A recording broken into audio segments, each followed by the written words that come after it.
Episode number 26. At what hour? About noon. About noon? That will do, I will be there.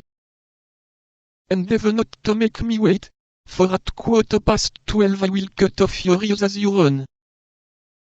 Good. Cried D'Artagnan, I will be there 10 minutes before 12.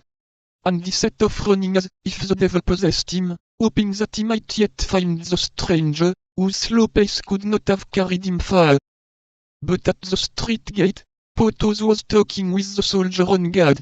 Between the two talkers there was just enough room for a man to pass.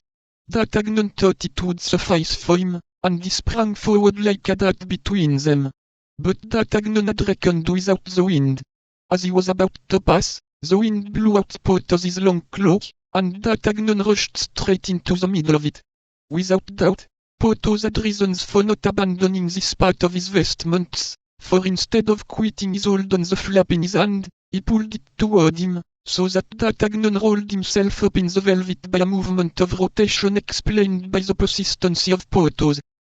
D'Artagnan, hearing the Musketeers swear, wished to escape from the cloak, which blinded him, and sought to find his way from under the folds of it.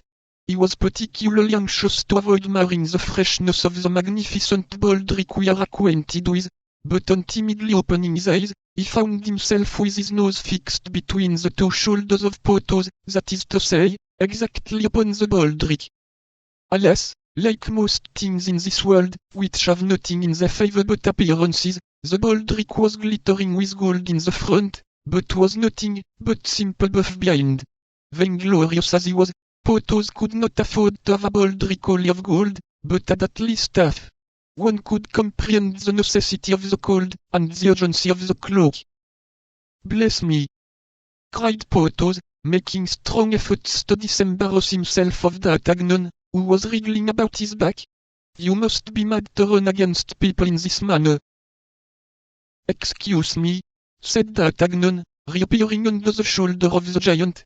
But I am in such haste, I was running after someone And do you always forget your eyes when you run? Asked Porthos.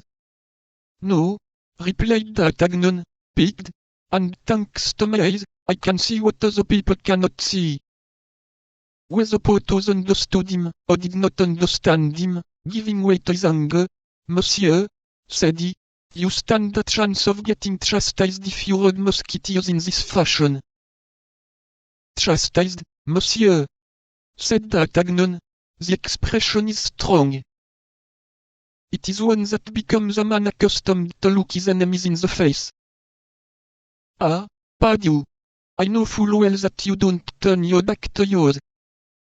And the young man, delighted with his joke, went away laughing loudly. Porthos foamed with rage, and made a movement to rush after D'Artagnan. Presently, cried the latter, when you haven't your cloak on.